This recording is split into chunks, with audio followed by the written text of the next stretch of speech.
রাতটা যেমনই কাটুক না কেন, দিনের শুরুটা চেষ্টা করি ভালোভাবে হাসিখুশিভাবে কাটানোর।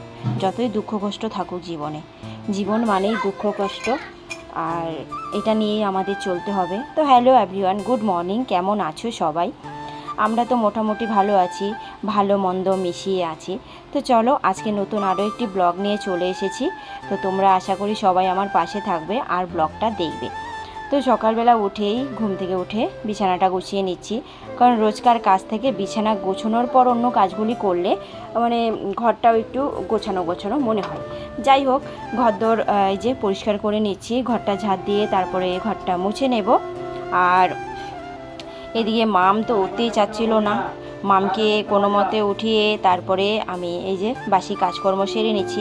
এই কাজকর্মগুলি যতক্ষণ না করা হয় মনে হয় যে সারাদিনে মনে হয় কোনো কাজই করিনি। তো বাসি কাজকর্ম কমপ্লিট, আর আমি এখন মুখ ধুয়ে নিচ্ছি। তো মুখ ধোয়ার পরে আমি একটু গরম জল করে নিয়েছিলাম, কারণ সবাই বলছে আমি নাকি একটু বেশি মোটা হয়ে যাচ্ছি, জানি না কেন একটু বেশি মোটা হয়ে যাচ্ছি। তাই এই যে রোজ দিন উষ্ণ গরম জল খাচ্ছি।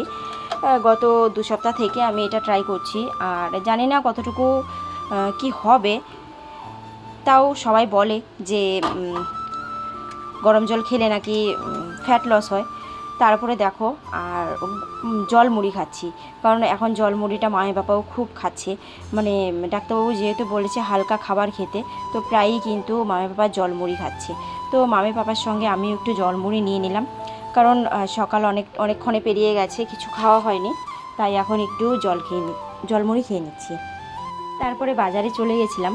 তো বাজার থেকে শাক সবজি সব কিছু নিয়ে এসেছি, আর মামকেও কিন্তু স্কুলে দিয়ে এসেছি।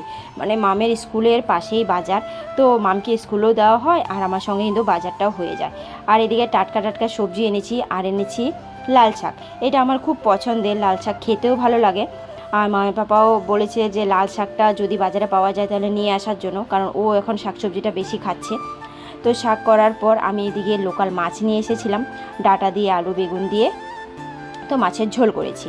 তো রান্নাবান্না কমপ্লিট, এখন আমি এই যে ঝোলটা নামিয়ে নিচ্ছি। মোটামুটি সব রান্নাই কমপ্লিট। আর আজকে রান্নায় কী করেছি দাঁড়াও তোমাদের দেখিয়ে দিচ্ছি।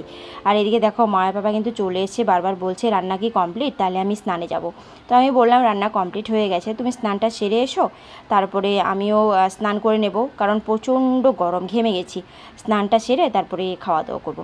তো এদিকে দেখো, মাছের ঝোল করেছি, আর এদিকে লাল শাক, আর মামের পাপার জন্য কিন্তু পেঁপে ভাজি সেদ্ধ, মানে পেঁপেটা আমার ঘরে কিন্তু থাকবেই।